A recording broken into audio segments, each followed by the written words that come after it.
जय हिंद दोस्तों, स्वागत है आपका अपने YouTube channel creative study with RKG में। आज है 18 अक्टूबर 2022 और 18 अक्टूबर 2022 से जुड़े हुए टॉप करंट अफेयर हम इस वीडियो में देखेंगे। जैसा कि आप सब जानते हैं, डेली मॉर्निंग हमारा एक इम्पॉर्टेंट सेशन होता है। तो आज बज चुके हैं 5, तो शुरुआत करते हैं। चलिए पहले क्वेश्चन से।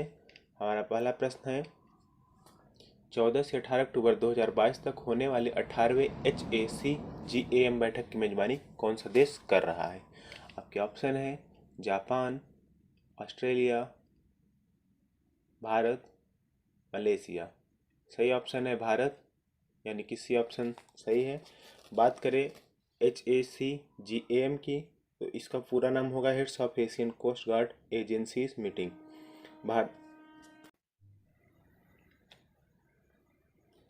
भारतीय तटरक्षक बल यानी कि ICG 14 से 18 अक्टूबर 2022 तक HACGM सचिवालय के समन्वय में 18वें HACGM की मेजबानी कर रहा है। इसमें 18 देशों और 2 अंतर्राष्ट्रीय संगठनों के कुल 55 प्रतिनिधि भाग लेंगे। अगला प्रश्न, इंपॉर्टेंट फैक्ट्स की बात करें तो भारतीय तटरक्षक बल की स्थापना 18 अगस्त 1978 को हुई थी। इसका मुख्यालय नई दिल्ली है और इसका आदर्श वाक्य वयम रक्षाम यानी कि वी प्रोटेक्ट, और इसका वर्षगांठ दिवस 1 फरवरी को मनाया जाता है। प्रेजेंट टाइम में डायरेक्टर जनरल इसके वीरेंद्र सिंह पठानिया जी हैं।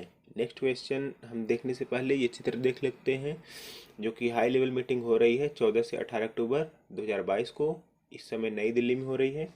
और heads of Asian coast guard agencies meeting की बात करें तो ये दो तरह की मीटिंग करता है, एक हाई लेवल मीटिंग और एक वर्क लेवल मीटिंग। अगला प्रश्न है हमारा, किस दिन को अंतर्राष्ट्रीय गरीबी उन्मूलन दिवस के रूप में मनाया जाता है? आपके ऑप्शन है 15 अक्टूबर, 14 अक्टूबर, 17 अक्टूबर, 11 अक्टूबर। सही ऑप्शन है 17 अक्टूबर, सी ऑप्शन 17 अक्टूबर सही है। अंतर्राष्ट्रीय गरीबी उन्मूलन दिवस हर साल 17 अक्टूबर को मनाया जाता है। ये दिवस को मनाने का उद्देश्य दुनिया भर में, विशेष रूप से विकासशील देशों में गरीबी और गरीबी उन्मूलन की आवश्यकता के बारे में जागरूकता बढ़ाना है। 17 अक्टूबर 1987 को अत्यधिक भूख, हिंसा और गरीबी के शिकार लोगों को सम्मानित करने के लिए पेरिस के ट्रोकाडेरो में एक सभा बुलाई गई थी, जिसके बाद संयुक्त राष्ट्र महासभा ने 17 अक्टूबर को अंतर्राष्ट्रीय गरीबी उन्मूलन दिवस के रूप में घोषित कर दिया। और इससे इम्पोर्टेंट डेट्स देख लेते हैं। 3 अक्टूबर को विश्व पर्यावरण दिवस, 4 अक्टूबर को विश्व पशु दिवस, 5 अक्टूबर को विश्व शिक्षक दिवस, 7 अक्टूबर को विश्व कपास दिवस मनाया जाता है। उसके अलावा 8 अक्टूबर को विश्व प्रवासी पक्षी दिवस, भारतीय वायुसेना दिवस और 9 अक्टूबर को विश्व डाक दिवस। वहीं 10 अक्टूबर की बात करें तो विश्व मानसिक स्वास्थ्य दिवस, 14 अक्टूबर अंतर्राष्ट्रीय ई कचरा दिवस और 16 अक्टूबर को अक्टूबर को विश्व खाद्य दिवस भी मनाया जाता है। अगला प्रश्न है, हाल ही में किसे 2022 का प्रतिष्ठित अणु व्रत पुरस्कार प्रदान करने की घोषणा की गई है? आपके ऑप्शन है Pranab Mukherjee, KR Narayan, Giani Zail Singh, doctor APJ Abdul Kalam. सही ऑप्शन है डॉक्टर APJ अब्दुल कलाम। चित्र में आप देख सकते हैं, अभी हाल ही में वर्ल्ड स्टूडेंट्स डे मनाया गया है 15 अक्टूबर को डॉक्टर APJ अब्दुल कलाम के सम्मान में। तो अणुव्रत पुरस्कार की बात करें तो ये जो है इम्पोर्टेंट फैक्ट्स में हम देख लेते हैं। विश्व छात्र दिवस पूर्व राष्ट्रपति डॉक्टर APJ अब्दुल कलाम के जन्मदिन के दिवस पर 15 अक्टूबर को मनाया जाता है। जैन संघ के आचार्य तुलसी ने 1949 में अणुव्रत आंदोलन की शुरुआत की थी। अणुव्रत पुरस्कार जैन तुलसी फाउंडेशन का प्रतिष्ठित पुरस्कार है और 1988 से किसी ऐसे व्यक्ति या संस्था को दिया जाता है जो मानव एकता, नैतिक मूल्य और स्वस्थ समाज के निर्माण के लिए काम करता है। अगला प्रश्न है, हाल ही में भारतीय पुरुष राइफल टीम ने विश्व चैंपियनशिप कौन सा पदक जीता? आपके ऑप्शन है स्वर्ण पदक, रजत पदक, कांस्य पदक, इनमें से कोई नहीं। सही ऑप्शन की बात करें तो ए इसका सही ऑप्शन है, स्वर्ण पदक। चित्र में आप देख सकते हैं, यही वो खिलाड़ी है, 3 खिलाड़ी जिन्होंने भारतीय पुरुष राइफल टीम का चैंपियनशिप में स्वर्ण पदक जीता है। और इससे जुड़े हुए इम्पोर्टेंट फैक्ट्स की बात करें तो 10 मीटर एयर राइफल टीम स्पर्धा में अर्जुन बबूता, किरण जाधव और रुद्राक्ष बाला साहेब पाटिल ने संयुक्त रूप से स्वर्ण पदक अपने नाम किया है। अभी हाल ही मैंने आपको कल बताया था, रुद्राक्ष बालासाहेब पाटिल ने इसी चैंपियनशिप में स्वर्ण पदक जीता है। तो रुद्राक्ष बालासाहेब पाटिल इस चैंपियनशिप में दूसरे स्वर्ण पदक जीतने वाले खिलाड़ी बन गए हैं। अगला प्रश्न है, हाल ही में जारी पब्लिक अफेयर्स इंडेक्स 2022 में कौन सा राज्य शीर्ष पर रही? आपके ऑप्शन है उत्तर प्रदेश, ओडिशा, उत्तराखंड, हरियाणा। सही ऑप्शन की बात करें, हरियाणा इसका सही ऑप्शन है। PAI की बात करें तो ये 3 श्रेणी आर्थिक न्याय, राजनीतिक न्याय और सामाजिक न्याय में पुरस्कार देता है। और अगर आर्थिक न्याय की बात करें तो इसमें पहला पुरस्कार छत्तीसगढ़ को, राजनीतिक न्याय में पहला पुरस्कार तमिलनाडु को और सामाजिक न्याय में पहला पुरस्कार पंजाब को दिया गया है। बात करें इंपॉर्टेंट फैक्ट्स की तो हरियाणा के बाद तमिलनाडु, केरल, छत्तीसगढ़, पंजाब और कर्नाटक का स्थान है।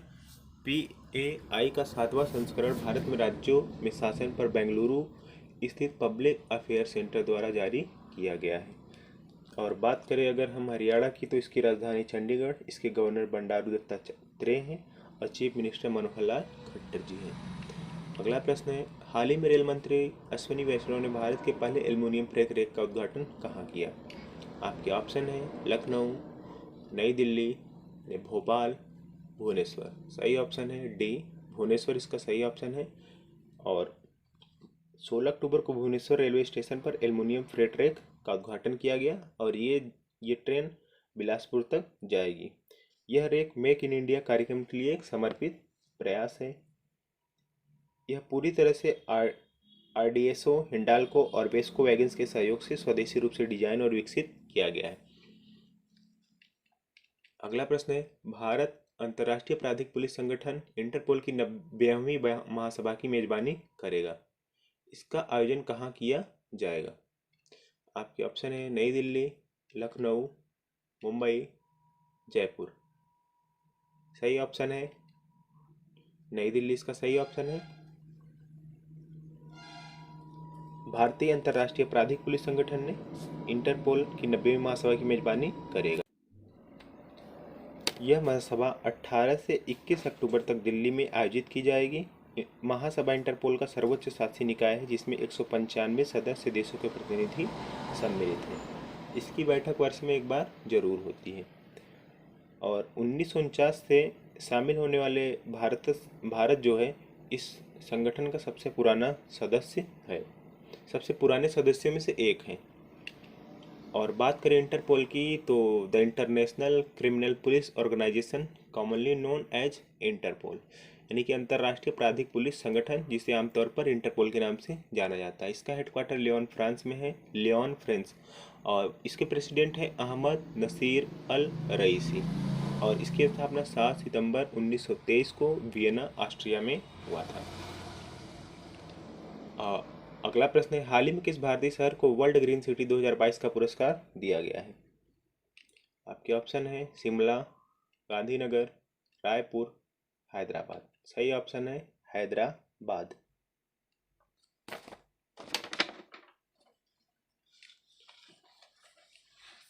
अगला प्रश्न है, हाल ही में अंतर्राष्ट्रीय सौर गठबंधन की किस सभा का आयोजन भारत की अध्यक्षता में नई दिल्ली में शुरू हुई है?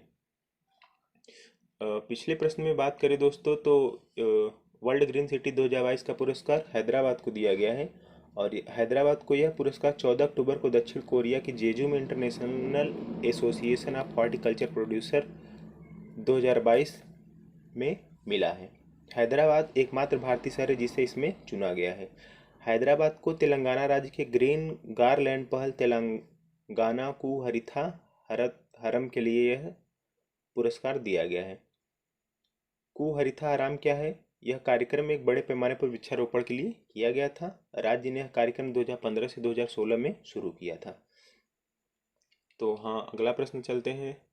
अगला प्रश्न हमारा था कि अंतर्राष्ट्रीय सौर गठबंधन की किस सभा का आयोजन भारत की अध्यक्षता में नई दिल्ली में शुरू हुई है? ऑप्शन है तीसरी सभा, पांचवी सभा, दूसरी सभा और सातवीं सभा। तो सही ऑप्शन है पांचवी सभा। और बात करें ISA का यानी इंटरनेशनल सोलर एलियंस का, तो इसका फॉर्मेशन 30 नवंबर 2015 को हुआ था और इसको मतलब फाउंडेड एट पेरिस में हुआ था। लेकिन हालांकि इसका जो है हेडक्वार्टर गुरुग्राम हरियाणा में है और इसमें लगभग इस समय 87 मेंबर्स और यूएन शामिल है। इसकी ऑफिशियल लैंग्वेज हिंदी, फ्रेंच और इंग्लिश है। डायरेक्टर जनरल की बात करें तो प्रेजेंट समय में अजय माथुर जी हैं। पूरा वीडियो देखने के लिए धन्यवाद। बने रहिए हमारे चैनल के साथ और सब्सक्राइब करना ना भूलें। धन्यवाद दोस्तों।